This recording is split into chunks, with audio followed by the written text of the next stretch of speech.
Hey, X. I'm not from here. I'm a mutant who only comes here for the occasional creepypasta thread. I'm not too into the paranormal and have never believed in ghosts or aliens or any of that sort of stuff. I live in Oak Park. Just outside of Chicago, Illinois. See. We have an ordinance here where you're not allowed to put up a for sale sign in front of a house. So many homes are vacant here that they'd be absolutely everywhere if we could put them up. So in order to ensure people want to live here, we make it so it doesn't look like nobody wants to live here. Thus, no for sale signs. I live alone with my pet cat. An all-black cat which I found out recently is a rarity. His name is Calvin. He was the runt of the litter. This isn't really important. The story all started about 2 months ago. That's when I first got up late at night after a bad dream and went out for a cigarette and saw my neighbor from directly across the street was sitting in front of his large bright television, which was facing right out his window at my house. I did not think anything of it. As days went on, I kept looking out my window and seeing my neighbor just sitting there watching TV.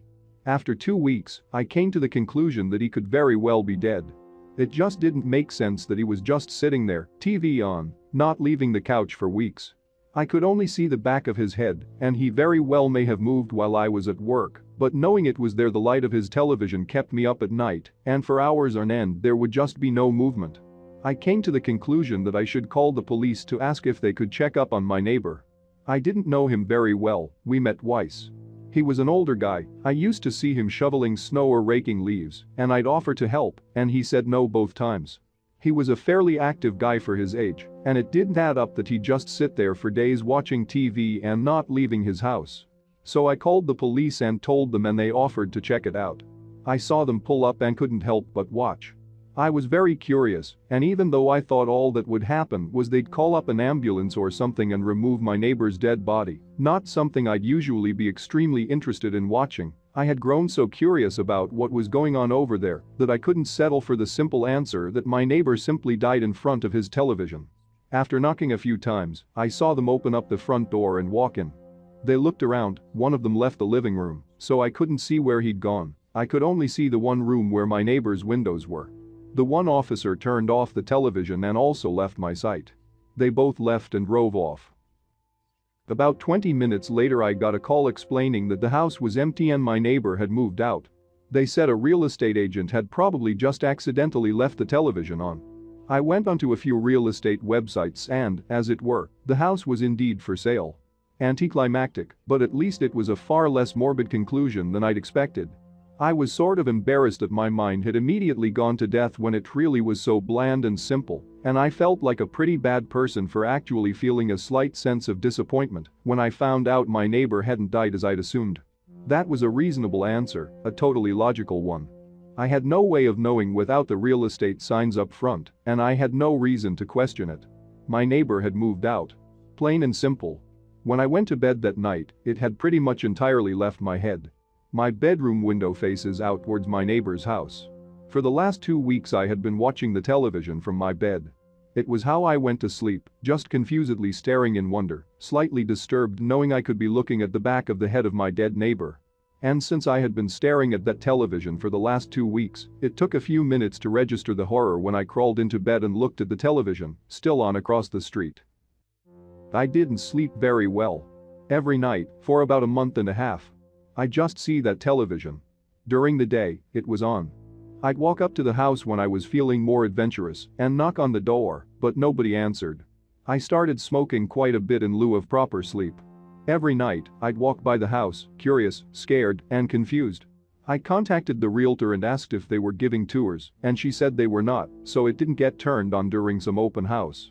I thought maybe I was hallucinating, that the television was never on, but the officer definitely went over and turned it off, so it had absolutely been on, at least in the first place. I invited a friend over 2 weeks ago, and after a little hanging out I told him the story and asked, straight-faced and horrified, if the television was on. He said that it was. He was clearly concerned for my health, and I don't blame him. So the only other option I could think of was that maybe a squatter had taken up residence in the vacant house. It wasn't common in the area, as far as I knew. There's very little crime or homelessness in the suburban area I live in, so it didn't really make any sense for somebody to squat here, but it was all I could think of. Last night, I worked up the courage to confront this squatter. I was going to call the police, but assuming the squatter had been there when I first called, I doubted it would do anything to tell them again. I worked it out in my head that as long as somebody else was living in that house illegally, it wasn't so bad for me to walk over and enter uninvited myself. Stupidly, I worked up this courage while smoking a cigarette late at night, where the only light out was the light pollution over to the east in Chicago and the dim light of the street lamps. Shaking, both from the terrible cold weather we've been having lately and from the nervousness taking over, I opened the door. I was hoping the door was locked so I could back down on my sudden wave of courage and walk away without feeling like I was just running off with my tail between my legs. To my surprise and dismay, the door was not locked. I felt briefly confused, wondering why the realtor hadn't put in a lock like they did when I sold my house, but I realized that if there was somebody squatting here, then it shouldn't come as a surprise that there wasn't exactly airtight security. Slowly, timidly, I walked towards the living room. I could hear the faint murmur in infomercials and see the moving lights and colors of the screens shine as I tiptoed, trying to make as little noise as possible. My whole body went cold as I entered the room. There was my squatter, a middle-aged woman, wrinkly, gray-haired, and dressed like a homeless person. It at least added up. I was more horrified of the fact that I had to now confront them than at the woman herself. I stuttered a scared hello and she looked at me, and before I could form a thought she screamed the most hellish, horrifying scream I've ever heard. It was not the scream of a middle-aged woman. It was demonic, deep and ear-splitting. I froze up and my heart sank and my eyes widened and I stared, accepting that I was going to die, at this screaming woman for what seemed like eternity. It was an unwavering scream. It didn't sound like she was losing her breath after what had to have been a whole minute. The moment the initial wave of shock wore off, I just turned and ran. She hadn't moved save for turning to look at me as she screamed, and I looked to make sure she hadn't gotten up to follow me out, and she had not. I ran to my house. I considered calling the police. But I didn't want to explain the situation or risk getting myself into legal trouble for trespassing on my neighbor's property. And if they went there and again did not find the squatter, there was no question that I'd be seen as completely insane. I lay awake, refusing to look across the street at the television screen.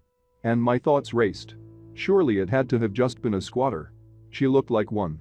She was clearly living in a house that wasn't hers. She was probably a mentally unstable homeless woman. I decided the scream couldn't have been as awful as I had thought. It was all just the makings of a scared mind. I actually managed to get some sleep. Shockingly enough. And when I woke up I briefly didn't even remember what had happened the night before. What I woke up to was somewhat odd. My cat always sleeps downstairs in the living room on the sofa. But I found him. Wide awake. Sitting on my bed cleaning himself in all my years living here. I never woke up with him in my room. I pet him for a little and went downstairs. As I began remembering the events of the previous night, I decided to go out for a cigarette. And on my way out I found that my front door had been unlocked. I ran through last night in my head, and I remembered vividly my frantic run home ending in me making sure all my doors were locked.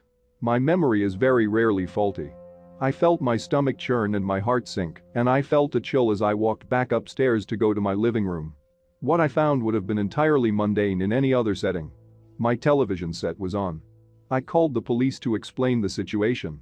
I called out of work and I'm spending the next few days in my friend's home with my laptop and my cat.